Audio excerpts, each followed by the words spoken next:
E a China está nesse quadro aí? A China que hoje sustenta o preço da soja. Vou dizer para vocês duas coisas apenas sobre China. Primeiro, que ninguém sabe sobre China.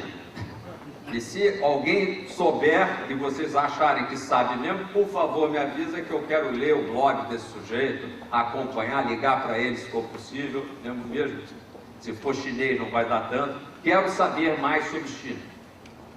A China é um país que se especializa em dissimular informação. Se tiver alguém do consulado da China, I'm sorry, não foi uma ofensa internacional. Mas não é um país que tem os mesmos hábitos. É um pouco assim, para a gente agora fazer uma comparação com nós mesmos, o Brasil do milagre dos anos 70. Proibida notícia ruim. Né? É vantajoso, e as pessoas ficam com a cabeça muito positiva, mas é muito perigoso, convenhamos, porque se vai todo mundo só voar no mito, de vez em quando encontra um morro pela frente. Eu prefiro as informações verdadeiras. Mas há situações em que a gente voa no mito. E nós, na China, estamos voando no mito. E eles estão, no contrafluxo, fazendo um negócio diferente do que o resto do mundo está fazendo.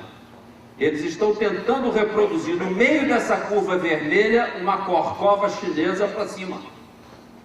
Tentando o estímulo que eles precisam dar quando eles olham aqueles 40 milhões de desempregados, e eles precisam, e o argumento é de precisão.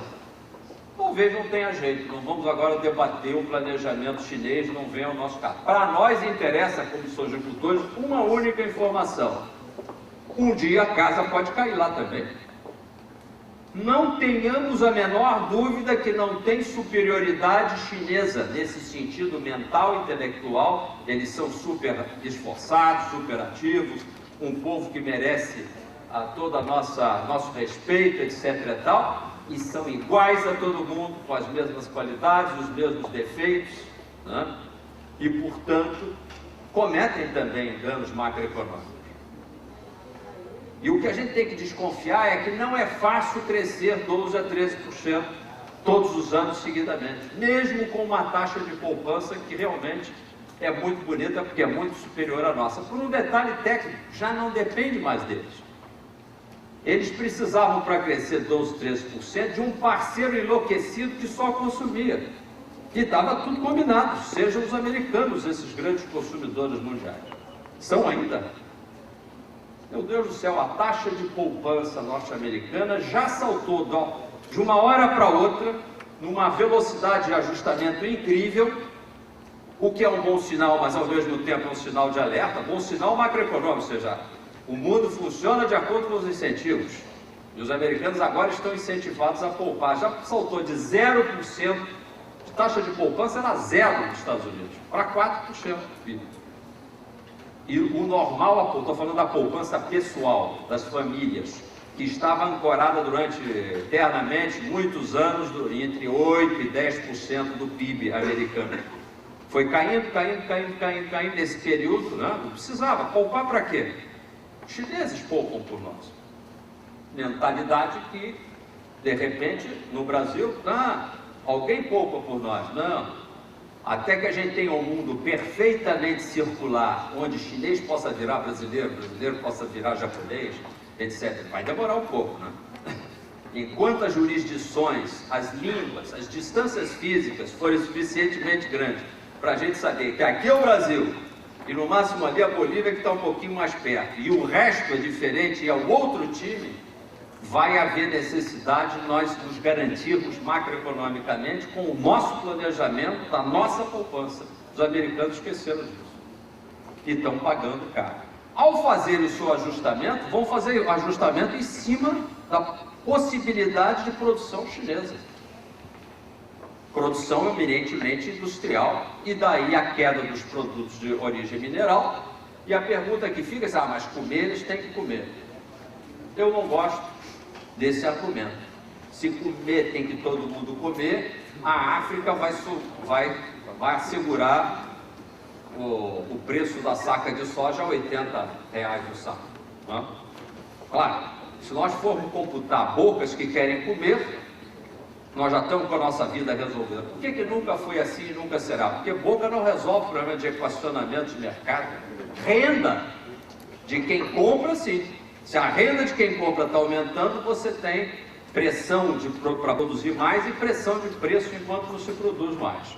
E, portanto, o PIB mundial, para concluir, né, fica muito prejudicado por enquanto. E, obviamente, aí eu botei, saí de um ciclo esquemático e tentei botar na vida real um ciclo mais torto, assim. Então, as duas curvas aí, uma do preço dos ativos, que é essa linha azul, podia botar o preço dos imóveis, mas botei o Dow Jones, né? E você já tem uma ideia do tipo de ajustamento do preço das ações norte-americanas. E aqui a taxa de emprego, né? Que por acaso vocês vão dizer, poxa, mas aí é engraçado, esse seu gráfico não tem aquela defasagem, né? E realmente, desta feita, a defasagem é muito pequena. E tem uma explicação, porque esta recessão não é esquemática.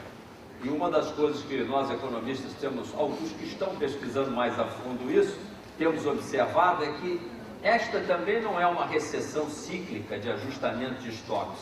O que eu mostrei esquematicamente antes era um ajustamento normal, né? Uma fase de desaquecimento de um aquecimento precedente razoável, uma recessão típica. Nós não estamos, aparentemente, numa recessão típica. Nós estamos numa situação atípica, mais parecida com uma depressão, onde existem complicações. É como se fosse uma doença com complicações que não são muito normais na doença. E, portanto, o ajuste da taxa de emprego nos Estados Unidos é vertical e quase que simultâneo à queda dos preços dos ativos também. Então, vocês veem que aí, sem querer entrar em complicações extras, os americanos que sustentam o gasto no mundo, mas os europeus também, e obviamente os asiáticos até por mímica, principalmente os japoneses, estão enfrentando uma informação terrível.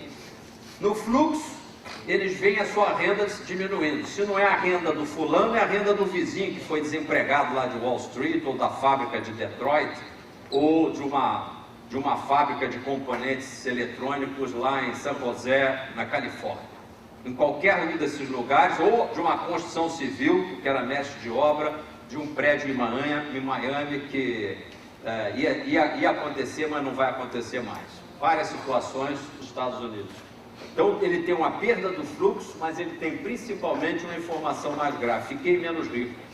A minha riqueza, que estava muito em ações e também em imóveis, ficou X% menor. Então, empobreci. Então, o efeito pobreza é que é na cabeça do sujeito, mesmo que ele tenha a casa, ele esteja morando na casa, ele se computa X milhões mais barato. E, portanto, ao ficar mais barato, ele fica com menos coragem de chegar e de fazer a próxima bobagem de consumo, vamos dizer assim.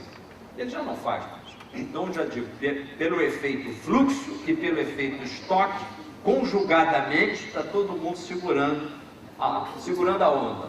Óbvio que o efeito coletivo disso é uma diminuição forte do crédito e do consumo. E vocês observem aqui, esse gráfico é interessante, mas pela informação do antes. Olha essa curva de crédito ao consumidor, que é em trilhões nos Estados Unidos. Praticamente uma linha reta ascendente, né? E isso é muito bom, muito estável, etc. e tal, e também muito perigoso do ponto de vista de planejamento, porque se você tem uma trombada aqui, para nós brasileiros, alguém diz, se eu perguntar ao Glauco, sabe, isso aqui é uma trombadinha, a gente está acostumado, graficamente falando, porque tá bom, deu uma queda, mas a gente resolve. Não, mas se o sujeito está acostumado só em vir subindo, as empresas de cartão de crédito sabiam que, obviamente, todo mundo ia pagar, que ela podia te mandar o 5º cartão de crédito, né, para você que nunca teve cartão e assim mesmo vai pagar, o susto está sendo muito grande. E gente que a gente não imaginava pelos dados de scoring, do scoring tests e do não sei o que fosse inadimplente, virou inadimplente. Então, realmente, que isso aqui está apenas começando. Então, por